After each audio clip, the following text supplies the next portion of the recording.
100 शब्द प्रति minute dictation start करते हैं 5 सेकेंड बाद।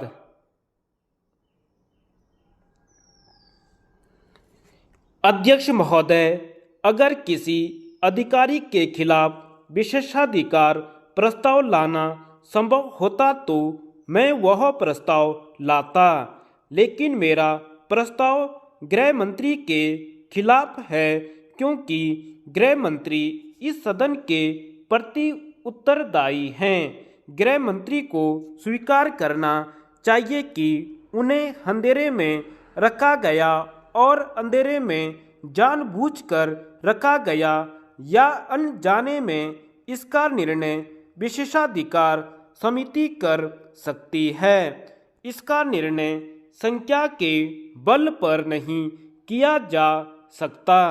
सदन के सभी सदस्य इस बात को स्वीकार करेंगे कि सरकार में बैठे हुए हर एक अफसर को अपने मंत्रालय के प्रति उत्तरदायी होना चाहिए, न उन्हें कुछ पीठ के पीछे करना चाहिए, न उन्हें अपने पाप पर पर्दा डालने की कोशिश करनी चाहिए। यह मामला ऐसा है जिसमें वित्त मंत्रालय के एक बड़े अफसर ने मंत्री को अंधेरे में रखने की कोशिश की है और उसके कारण मंत्री महोदय ने सदन को अंधेरे में रखने की कोशिश की है या सदन को अंधेरे में रखा गया है। अब यह कहा जा सकता है कि जो कुछ किया गया वह एक आगे की संभावना को देखकर किया गया। मैं इस बात से सहमत हूं कि अगर केंद्रीय सरकार यह समझती थी कि मध्य प्रदेश में कोई परिस्थिति पैदा हो सकती है जब विधानसभा को भंग किया जाए, राष्ट्रपति का शासन लागू किया जाए, तो उसके लिए तैयारी होनी चाहिए। मैं केंद्रीय सरकार के इस अधिकार को मानने के लिए तैयार हूं, लेकिन मैं इस तर्क को नहीं मान सकता हूं कि इसके बारे में सदन को सूचना न दी जाए। गृह मंत्री 28 तारीख को आकर कह सकते हैं कि हम भविष्य की तैयारी कर रहे हैं और इसमें हमारा कोई बुरा इरादा नहीं है। हम किसी षड्यंत्र के शिकार नहीं हैं। लेकिन गृह मंत्री ने ऐसा नहीं कहा। 31 जुलाई को भी उन्होंने अपनी भूल का परिमार्जन नहीं किया। आज उन्होंने जो कुछ कहा है उससे इस बात की पुष्टि हो गई है कि वित्त मंत्रालय के एक बड़े अधिकारी ने मध्य प्रदेश के अधिकारियों से संपर्क किया। अब यह बात कही जा सकती है कि संपर्क हमारी ओर से नहीं हुआ था, संपर्क मध्य प्रदेश के अधिकारियों ने किया था।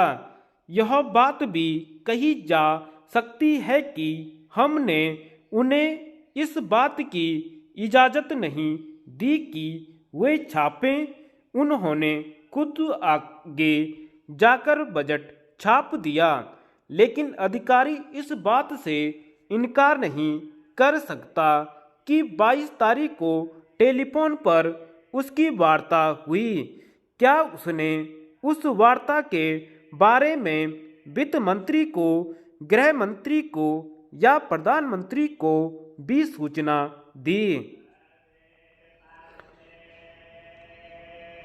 महोदया, 3 मई को श्रीमती फूलरेणु गुहा के प्रश्न के उत्तर में सूचना मंत्री की ओर से जो कुछ कहा गया उससे सदन में और सदन के बाहर एक अप्रिय विवाद खड़ा हो गया है।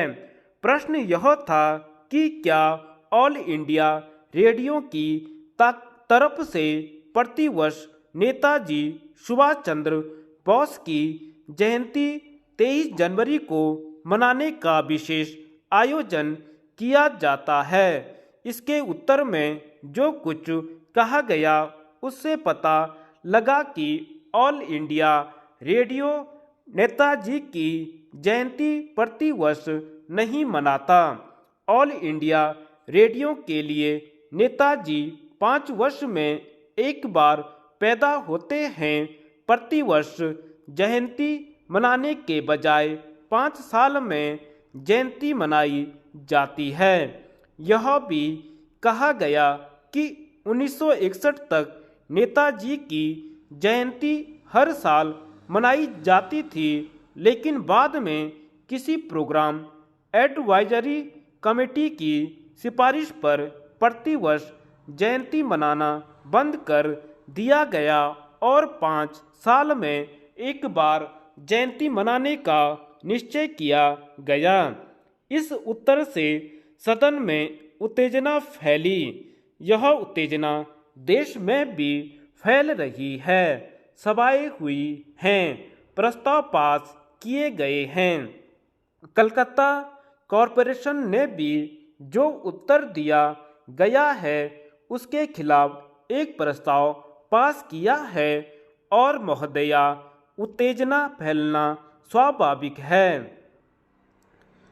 नेताजी का हमारे हृदयों में बड़ा महान स्थान है। मंत्री महोदय ने भी उत्तर देते समय कहा कि शासन के लिए, सत्तारूढ़ दल के लिए भी नेताजी एक महान व्यक्ति हैं, लेकिन आकाशवाणी ने जो निर्णय किया है उससे इस बात की पुष्टि नहीं होती। उत्तर में कहा गया कि केवल 3 व्यक्ति ऐसे हैं जिनकी जयंती प्रतिवर्ष मनाई जाएगी और बाकी के महापुरुषों को दूसरी पंक्ति में बिठा दिया गया।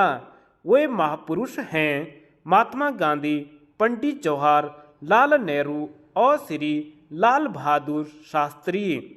इन तीनों की महत्ता में किसी को संदेह नहीं हो सकता, लेकिन नेताजी सुभाष चंद्र बोस, सरदार वल्लभ भाई पटेल, लोकमान्य बाल गंगाधर तिलक, लाला लाजपत राय, सरदार भगत सिंह, डॉक्टर राजेंद्र प्रसाद हमारे भारतीय गणराज्य के प्रथम राष्ट्रपति इस पहली पंक्ति में स्थान नहीं पाए, इसका कोई औचित्य नहीं। ऑल इंडिया रेडियो को इस तरह नेताओं का वर्गीकरण नहीं करना चाहिए, मगर मुझे ऐसा लगता है कि ऑल इंडिया रेडियो को अफसोस है कि हमारे देश ने इतने महापुरुष क्यों पैदा किए। अगर महापुरुष कम होते तो मामला सरल हो जाता, लेकिन इतने अधिक महापुरुष हमारी भारत माता ने पैदा किए कि ऑल इंडिया रेडियो मुश्किल में पड़ गया। धन्यवाद।